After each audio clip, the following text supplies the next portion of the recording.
Hi, I'm Gwendolyn Stirk of Stirk Family Law, and I'm honored and privileged today to have both Alexis and Jason with me from Boxes of Hope. Hi, guys. How are you today?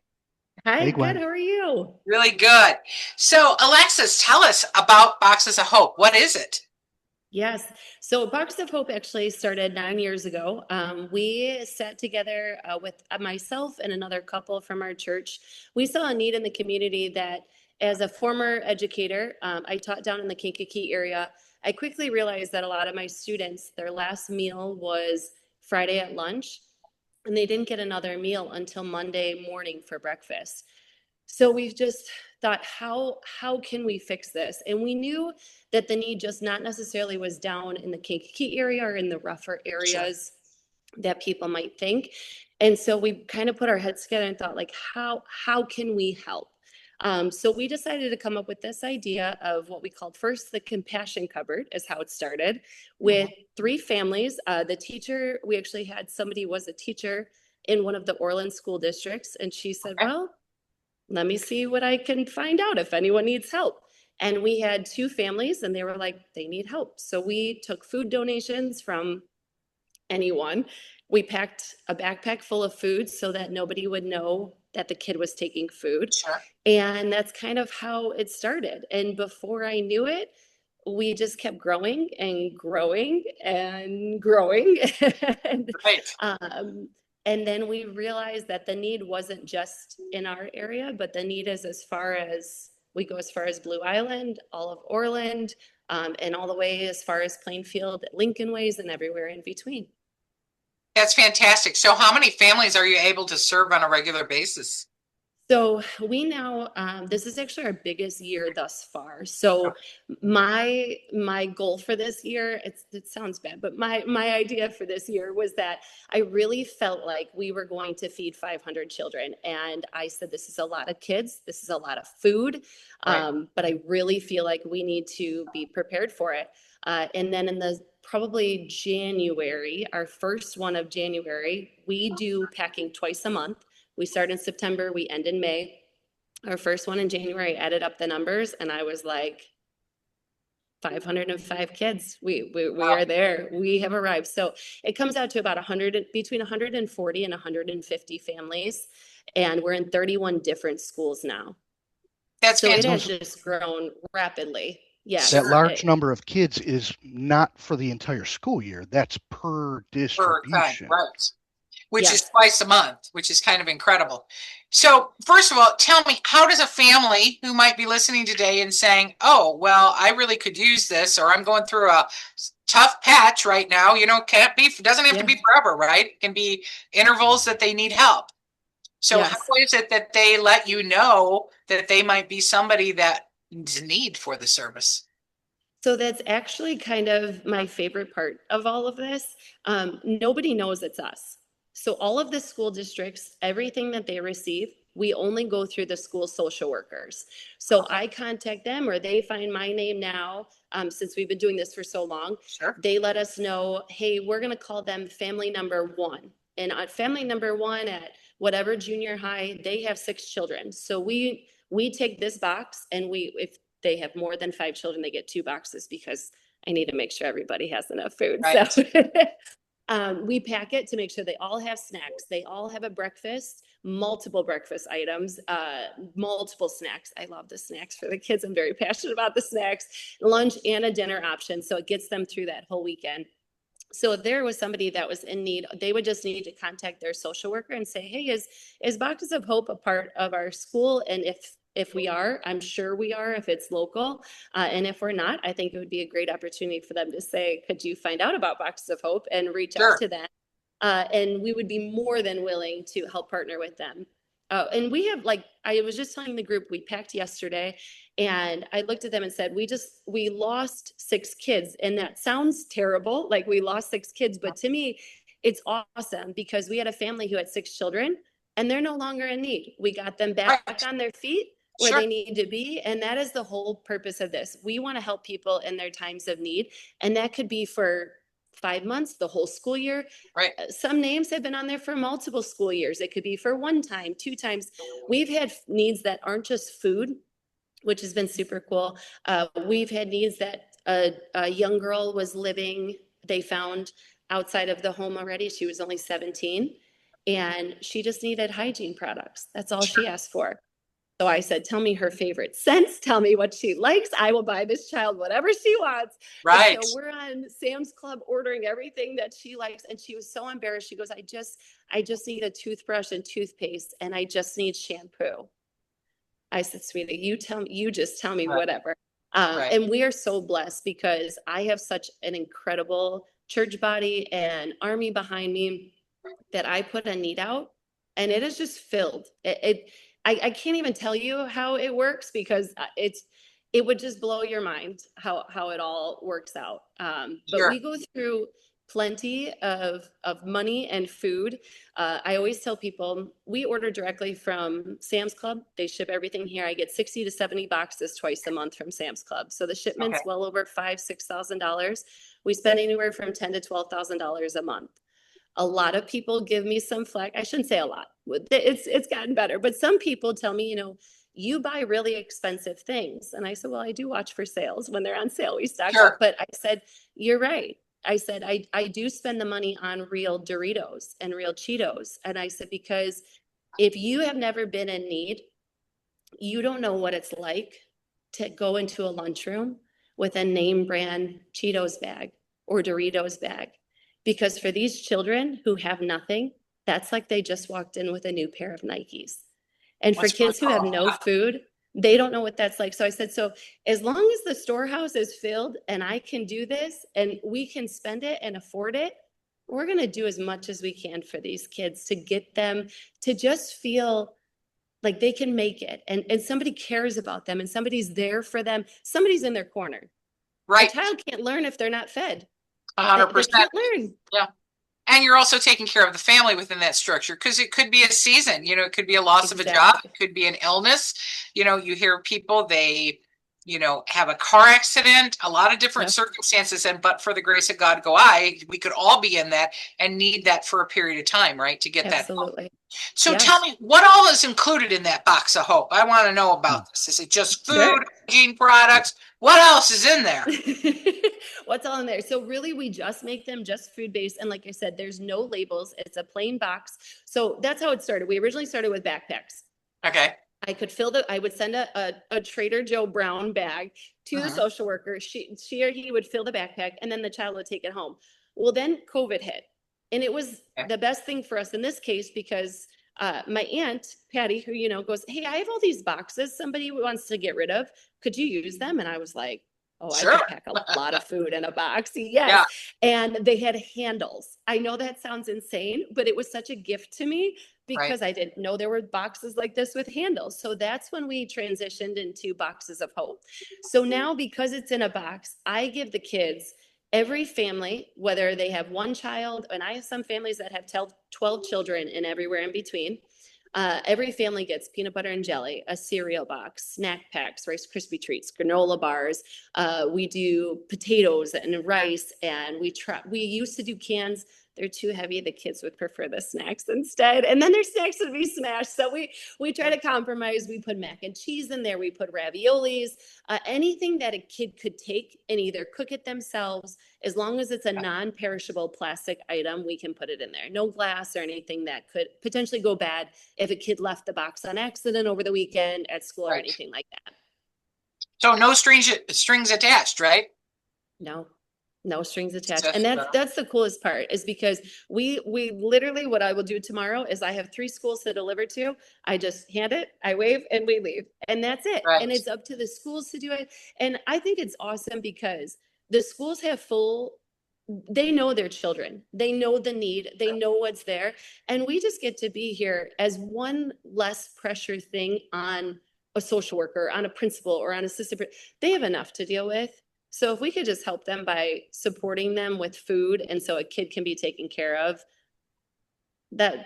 and honestly, whatever more we could do, we would be there for them. Sure. But this is kind of our lane is what we've realized. And so this is what we're going to keep doing. Now, that's really awesome. So I'm sitting back and I'm thinking, well, how can I get involved and what could I do? So tell us about how you reach out to people. Sure. So it's been kind of crazy. It started with me just packing the boxes by myself. And I've kind of gathered people as we've come. I've had an awesome team. Now I have the incredible privilege of Oak Forest High School has been, I can't even brag enough about these amazing kids that have come. I had a teacher reach out to me and said, "Hey, can the kids come and pack?" Right. Sure, but I do it Tuesday mornings at 9:30 because then I have Wednesday through Friday to get boxes out so kids have them for the weekend. She said they can come. So for one of my two packings every month, I have had 15 to 20 high schoolers come. And let me tell you, they have been the most remarkable kids. Seeing kids help feed other children is one of the greatest things I do for Box of Hope. Sure, it's a For blessing for them, them and for you, you know? exactly, for them to realize like, wow, I see LWW on a box. I know that means Lincoln Way West. I see OJH. I know that means Orland Junior High. Now there's no names on there. They would never know the kids, nothing like that. But to realize outside of themselves, which is really hard these days, like there's kids that need this. And then I hear, oh, man, these are really good snacks. I really like these snacks. And I'm like, put them in the box. It's going to be okay. But it's been awesome. So we have had teams come. We've had a hockey team from a local high school come. On next and 2 Mondays, I have a basketball and cheerleading squad coming. So I have a lot of kids that are catching the vision of this, which is awesome and just Right. everything I adore. And then, for example, we've had teams for different businesses and organizations say, "Hey, can we come and pack, guys?" Right. Yes, I would love it. So I have my team here, which they're a godsend for me. I couldn't do it without them now because the Lord knew this was going to grow quickly and I Right. wasn't fully And there was a ready. need, right? Yeah, and so they now help me every week with it. So now we're taking anyone who really could come, and we try to plan it as best as we can. If there's teams or organizations or groups that would like to join and partner with us, and it's been awesome because people get to really see. You can't fathom the need until you see it, unless you're in it. And not everybody has the privilege of being in the schools to see these kids with malnutrition, teeth rotting out. All they're asking for is a slice of bread. Not everybody in their life's going to see that, but yet they could still feel a part of helping in their communities and helping people who are just in need. So let's say that you don't have maybe the physical capacity or you're not available at those times that you pack. How else could somebody else get involved? Absolutely. So we definitely will do monetary donations. I have stopped doing any kind of food to the food pantry because I couldn't justify if one kid got a fruit snack and one kid did it. So Understood. Right. we kind of stopped that a couple years ago just for storage space. I don't have a ton of storage right now for where we can host this. So when I tell you we order the food all goes out. I order the food again. It's just a constant flow because we don't have the space or the facility yet to house that. So monetary donations. We also partner with a group called the John 3:16 devotional team. Okay. That's led by the former president of Hell's Angels, which is kind of a crazy story. Cool, yeah. Mel Chancey. Yes. So my dad has known him since he was 15, walked through all stages of his life with him, and God got a hold of his heart, changed him, and he does this devotional team with this group, and people were wanting to buy stuff, and so he said, well, I'm going to make t-shirts, and then every time somebody buys a t-shirt or a mug or anything like that, all the proceeds will go to the boxes. Okay. So that's been super cool. So there's ways to purchase for that if you want a t-shirt or a mug or things like that. But mostly our biggest ask is that you just pray for these kids because they need it so much. Our world is so hard right now, and giving sacrificially, we have people who give every week to this. We have some people who give every week, once a month. We have some people, I always say, there's times that I'll look and I'm like, oh my goodness, the Sam's Club bill is $13,000. And, Right. my dad's the pastor and he'll be like, it's going to be fine. I'm like, are you sure? I don't know about this. I don't know. Right. And I'll walk to the mailbox and I can't tell you how many times there will be a check in there and I'll open it up and it'll say $5,000 from some person in Florida or some person here or there, to where I look and I'm like, this is not my problem at all to worry about. I'm just to take care of these kids, order it, and the rest is going to be taken care of and put in God's hands. And it's been awesome to watch that happen.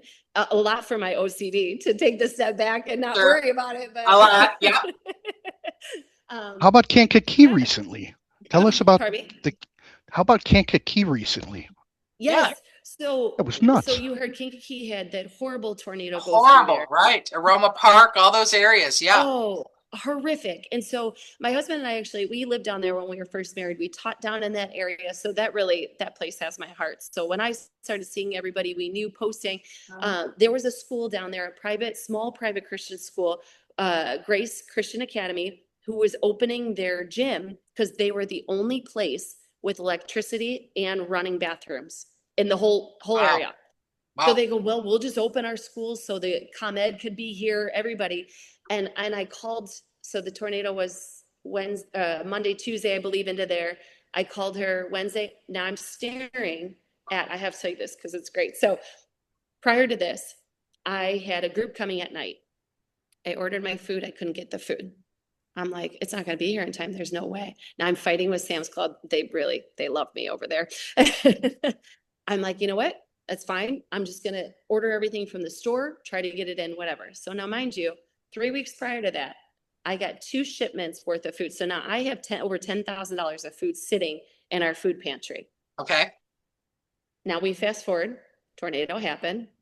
I get a phone call from one of the teachers that I know at this school. I said, how can we help? She goes, Sure. I don't know. She goes, I don't know.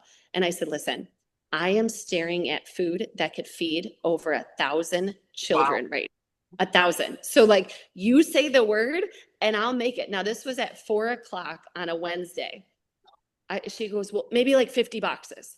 I said, okay, well, I'll make 50 boxes. And so that if a family has 4 kids, there will be enough food in there for all 4 children. She goes, okay. I said, how about 75 boxes? I don't care, whatever. I said, how about 100 boxes? She goes, wonderful, just do whatever you need to do. So I get off the phone. I contact our team from church who always help me. They're like, we could be there at 6:30. Okay. I'm like, oh, okay, yeah, let's do this. So we ended up packing 125 boxes. And still, I had packing then the following Tuesday. I was able to fill all those boxes and still do my whole boxes on Tuesday because they lost my shipment. And in my OCD, I ordered double, because I wanted to make sure these That's kids a had enough fantastic food. story. Well, the need was there. Sure. And it was there and we were able to fill it. And that's what it's all about. That's what's so awesome about this whole thing is it's here, there's a need, and it can get filled immediately with no questions asked. And we don't care. We just went there, we dropped it off and waved, and within 2 hours, every box was gone. Now, when the family gets the box, do they know it came from you? No, nope. That's the best part about it. That's what you're doing, right? That's it. Because I we knew don't the care. answer. I just wanted to make sure that Yep. everybody knew that that's not what this is about. This is about Not sharing, at all. taking care of them, right? And I don't care if they never know. What I care about is people coming to help do it. Not necessarily the families that are in need, but the people that get to be a part of helping pack the boxes and see the need just in their community, which is so important because we could get really just kind of numb to that. And we could think it's not 100%. in We our always area. think it's far away in a foreign country, not here. Exactly. And so many people, they'll be like, well, they have link cards and they have this, blah, blah, blah. You're right. You're 100% right. Right. But I have sat with students and children who their parents don't use those wisely. And the people and the ones that suffer the most are the children. Right. And you're Because taking care of them, right? exactly. Good. And their parents don't necessarily use the funds correctly. And that's not our job. Our job is just to be, there's a need. We're going to help you with no questions asked. I don't want to know. Here it Right. is. Goodbye. Just know what you someone want. loves you. That's it. Jason, tell me how this whole mission has impacted you. Tell you, I met Alexis and her family about 15 years ago. And I grew up pretty poor, so I know government cheese, I know powdered milk, I know all that stuff. And I would have been one of these kids getting these boxes, I guarantee it. So a couple of years ago, I just made it kind of my mission after seeing what Mel Chansey and what he was able to put together to give to this group. I'm thinking to myself, I can look anyone in the eye and say I tithe, and I can give what I can give as a person and as a family. But what can I do to multiply my efforts similar to how Mel did, right? With the amount of people I'm networking with constantly just in my day-to-day life. It's been my mission to see what I can do to help. Eventually, this program's going to outgrow what one person, Alexis, can do. She's just one person. So if there's anything I can do, whether it's finding more money, finding more space, finding food donations that reduce that, the budget that it takes to get Right. these out. I want to do what I can for that and make a bigger impact than I can just by myself. Well, that's How's that? fantastic. So if you're listening today, my goodness, you have a great program that we all can get involved with. You know, a lot of us have teenagers out there or family members or just acquaintances, and they're looking for something to do, to learn value and to learn what they have and to recognize that. So I do encourage anybody to reach out, and we're going to talk about how to reach out in a minute. And if you're in that position to be able to give a monetary donation, what a better cause. The fact that you are anonymous and the fact that you just meet the need is just really fantastic. And it's a very rare find. So I've been honored and privileged today to be able to share this information. So Alexis, tell us, how is it that somebody would get a hold of you? Yes, so you can go right to our website, firehousechapel.org. You can click, it said Boxes of Hope right there. My email address is on there, my contact information. You can also click if you'd like to partner with us through a monetary donation. You can click the Give button. It'll take you to our giving page, which is called Rebel Give. In the drop-down menu, there's a drop-down that says like tithe and offerings and things like that, but it does say Box of Hope. Now, here's the other thing. If you are giving a monetary donation, every penny that is given to Boxes of Hope goes directly to Boxes of Hope. Not one penny goes to a salary or an income or anything else. I always like to try to tell people that. And so everyone goes directly to help feeding these kids. We don't take a single thing from it. It doesn't transfer over to the church or vice versa or things like that. It is directly to these children. And that's exactly how we plan to keep it going for this, because we will keep doing this as long as God keeps the storehouse filled. We're going to keep filling them. That's fantastic. So I appreciate everything you do, and we look forward to hearing from you, and maybe we'll have you back if you have a function or some other way so that we can keep in touch going forward. Thank you so much for everything you do for our community. Have a great day. Absolutely. Thank you for having me. I so appreciate it.